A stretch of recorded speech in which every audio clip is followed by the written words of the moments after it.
Welcome to Art 116 in the afternoon. My name is James, and it's Wednesday already. Um, Checking the stuff in the chat to see who's chatting at me and looking over here at the participants list. God, there's 7 people plus me here today. So let's see who all indeed is here today. Ezra is here. Let's see, Amelia is here. Where are you? Right there. Okay. Ah, okay. Ezra and Gabby. Okay. Carly. Yaha. Okay. And Mary. And Nick. Hey, fantastic. And let's see, Mary Wolfer, Skylar. Okay, I think I got everybody. That looks like a lot of people. 1, 2, 3, 4, 5, 6, 7. And I'm 8. Fantastic. And more will come. Okay. So, you guys, I don't know if you've been able to look at the most recent YouTube videos from Monday or not. We kind of met on Monday, and I did a little bit of review with some of our past projects. I did some grading over the morning hours here this morning and try to get caught up on my grading a little bit. And so I just wanted to kind of go over a few things and then launch into some other things today. If you happen to have some version of this project that I started us on and have demonstrated for a couple of days, if you're working on this and would like a little bit of feedback on it, even if it isn't quite finished or ready for prime time, this is our simultaneous contrast project, looking at just what happens when you've got 2 complementary colors coming in direct contact with each other. We're trying to explore the idea of contrast and simultaneous contrast in this piece. So if you got that and would like to share it today and get some feedback, that'd be fantastic. Go ahead and open that up as a document on your desktop if you've got a photograph of it. If you don't, if you've just got loose pieces on a piece of Bristol board, maybe you can try to grab your webcam and point it down at your project for just a couple of seconds so we can get the gist of it. If you want us to see what's going on in your life, or you want a tiny little bit of feedback on the project, that'd be fantastic. While you guys are thinking about that, I wanted to talk about these last 2 projects that we did. I graded all the color wheels. Thank you very much. Most of the color wheels were pretty good. If you didn't get like all 10 points for the color wheel, it was probably because the yellow green or the yellow orange were just too big of a step off of yellow. And so I want to invite you to kind of go back in there and lighten up yellow green and yellow orange to make them more yellow. You can always paint more paint on top of things and change them somewhat. But I am looking at nice, distinct, incremental color changes from one color to the next. But they need to be incrementally distinct color changes. Stepping off of yellow, going this way to yellow green, that can't just be a step into green. That has to be a yellow green. And stepping off into yellow orange, it still has to be a fairly yellowish orange. Even this one is a little bit dark for my taste. But we want to get nice incremental color changes going around the color wheel. So there was that. More people had a little bit more problem with this one. I think everybody did a pretty good job of actually neutralizing a color with a little bit of its color complement, neutralizing toward an absolute neutral in the middle. So the horizontal piece, for most people, they did okay. A lot more folks were having trouble with this idea of a value scale in the middle and actually trying to get, again, incremental value changes in the middle, trying to get a black and a white established, trying to get a middle gray established so that we could have high key steps from middle gray up to high key before white, and incremental steps off of middle gray down to our low key grays towards black, and then trying to get the two other colors on either side to have the same kind of incremental color, I'm sorry, value change as they're going up the scale. It doesn't hurt my feelings to go back in there and finish it up, continue it up. I have reopened this project for everybody, just in case you wanted to kind of play with that just a little bit more, especially those that didn't finish it, because a couple turned this in unfinished. And so it'd be really nice for you guys to get it completely finished up. And again, if colors are a little dark or something like that, it doesn't mean that you can't remix colors and go over the top of them, even to lighten them up a little bit. You can even mix in a little bit of white with your orange or your yellow or something to try to get these to become a higher key value as we are exploring the steps on a value scale for the color value, for the values of the color orange, or for the values of the color blue in this case.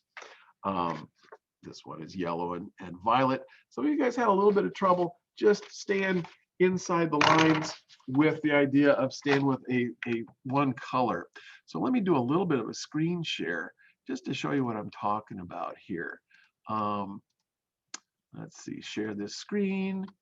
And so this person's name is not on here so that we can look at this, but they chose orange and blue up here at the top. Very nice.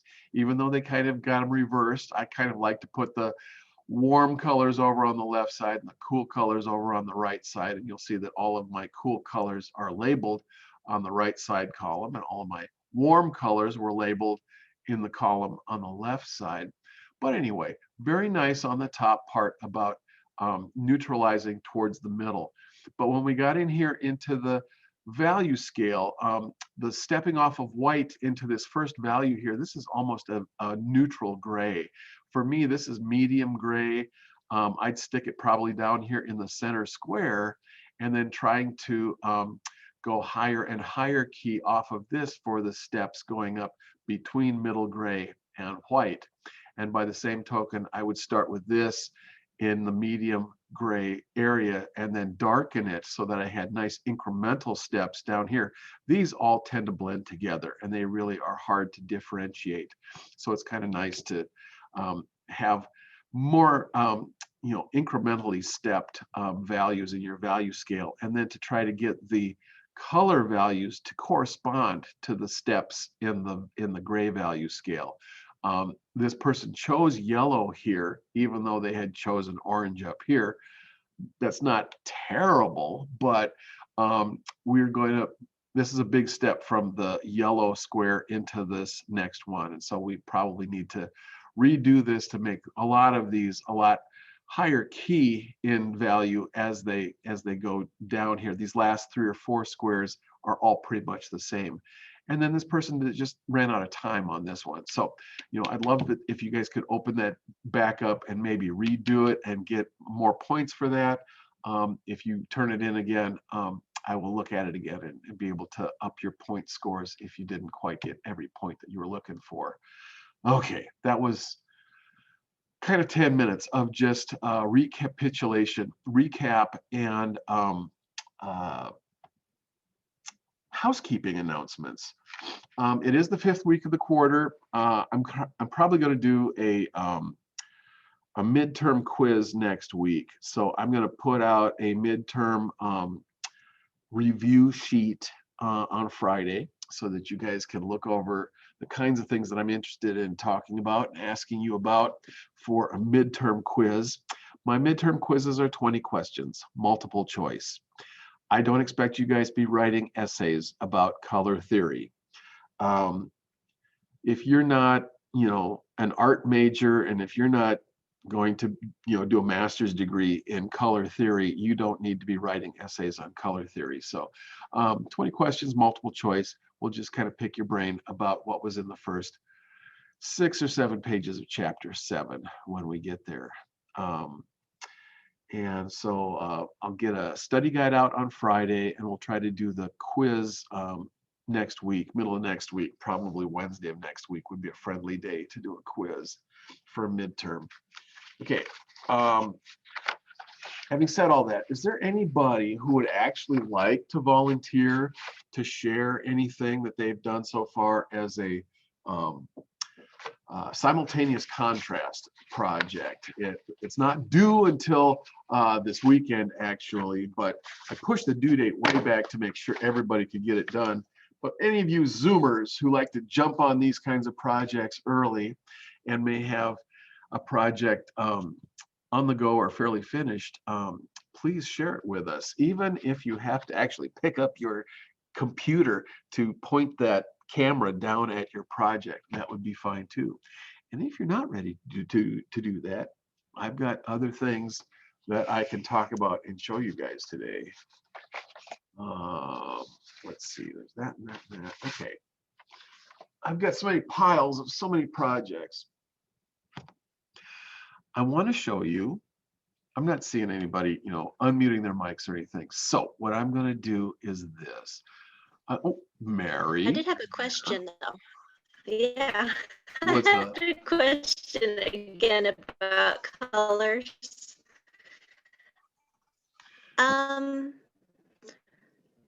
So I've drawn out some shapes and I've actually got some papers drying right now. The purple that I have other colors, and it ended up being kind of streaky. We're looking for like a really crisp, clear example of the contrast colors, right? Rather than a more modeled appearance. Yeah, as solid and full spectrum intensity color as you can get. And am I breaking up to you guys? Your audio was breaking up a little bit to me. I don't know how the internet is working today. Mine goes in and out a lot, especially on sunny days for some reason, but you're coming in clear on my end. Okay, well, that's good. Yeah, we want to try to get as clean and crisp and full spectrum intensity of color as possible.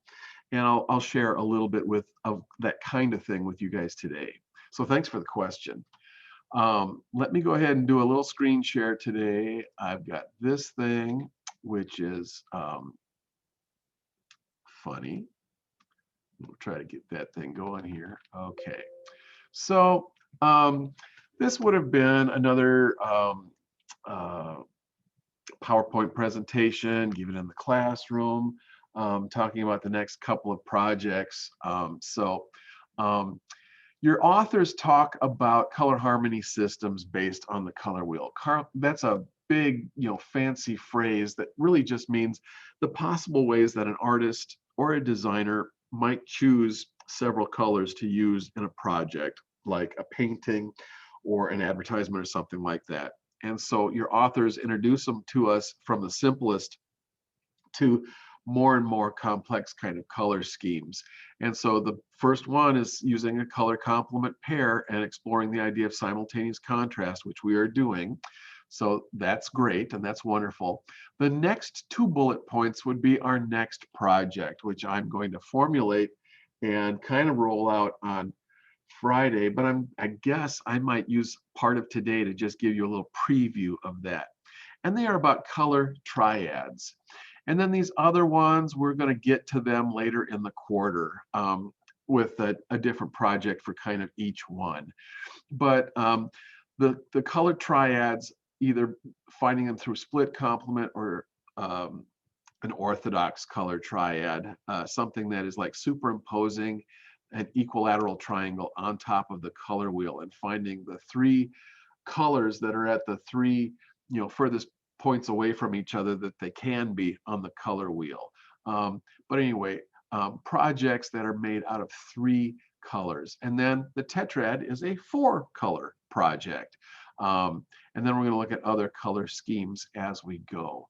So just to illustrate what a split complement triad might be, we were looking at color complements, and they are colors that appear across from each other on the color wheel.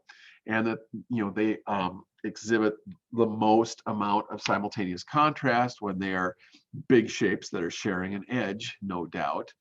The split complement is to try to create a triad based on a complement. So you would split over to one, you know, off of one color complement color to the adjacent colors. In this case, we've got violet down here. So we go to red violet and blue violet.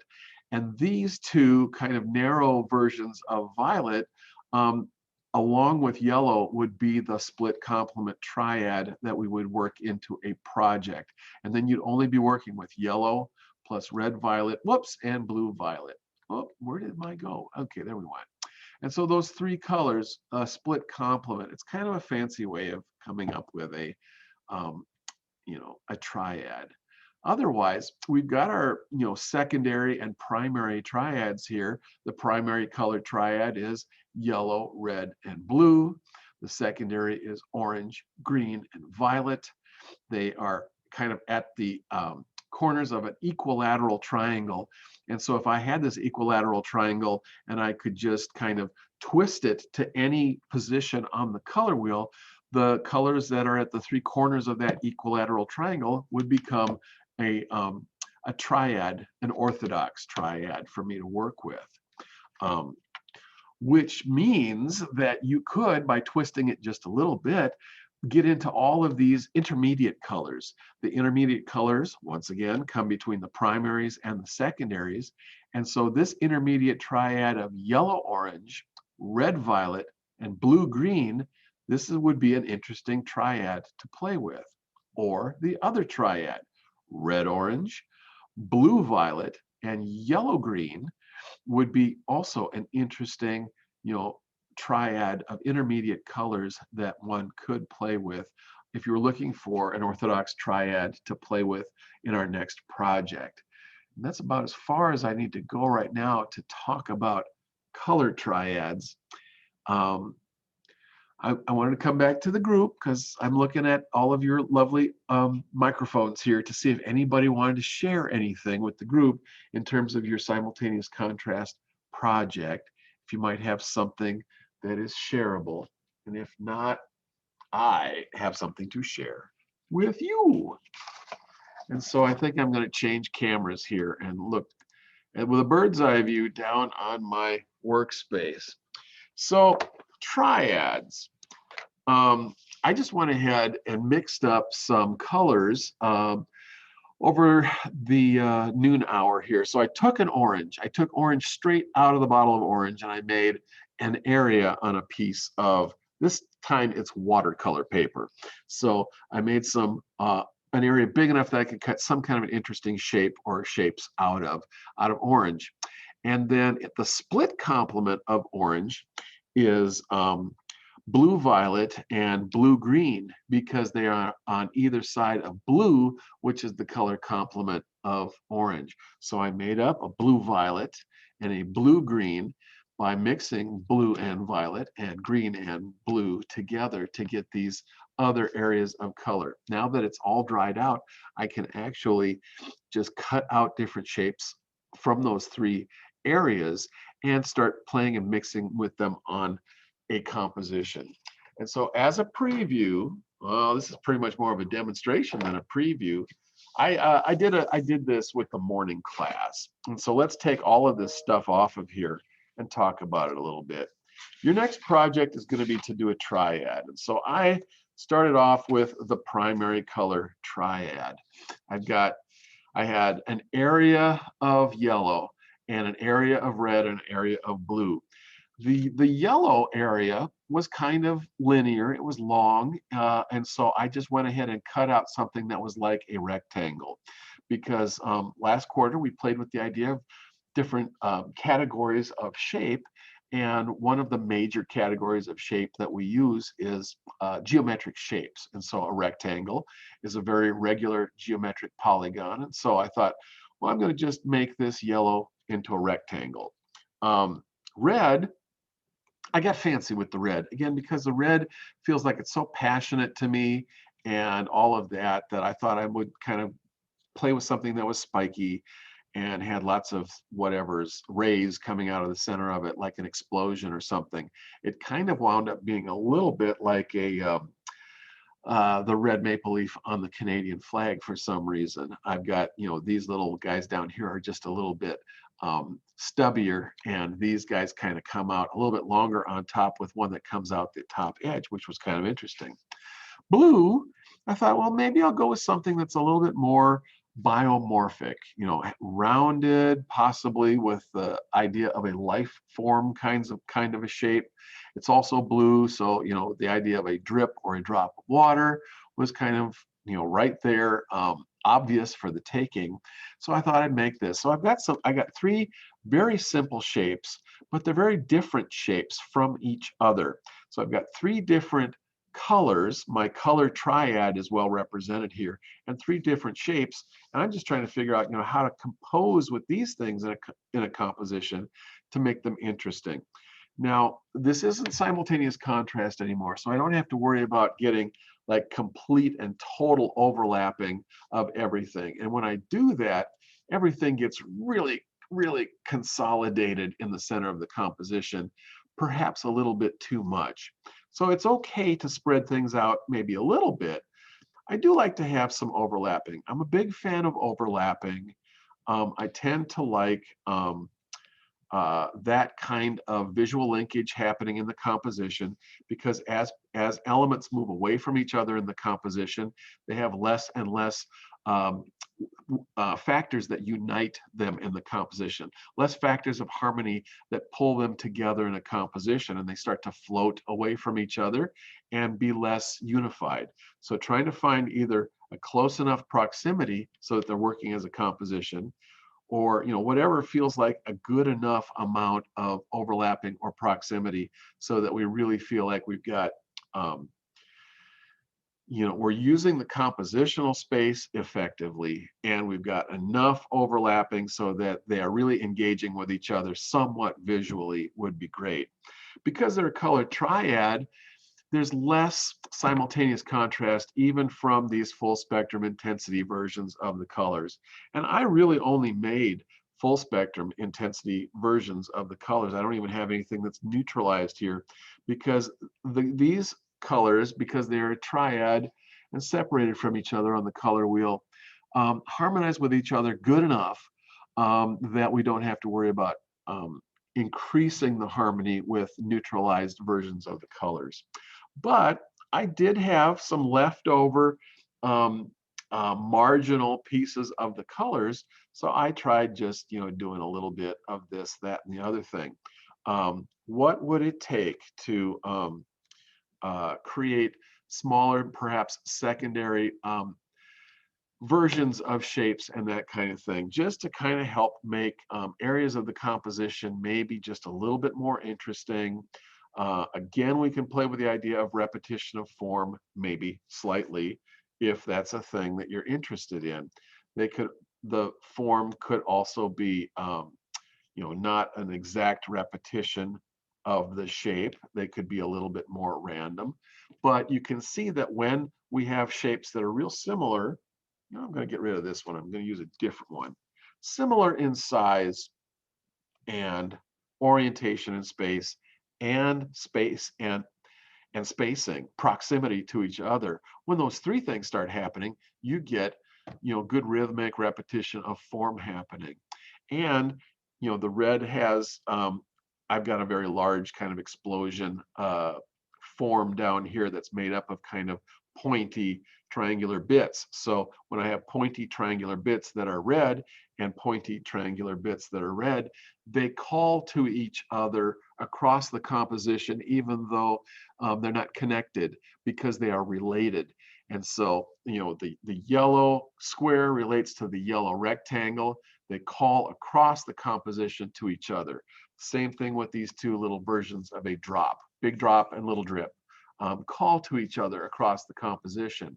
And so with non-objective kind of abstract forms, I can compose a composition that's kind of interesting, that holds together visually, that starts to have an internal logic that unifies different pieces and parts of the composition together.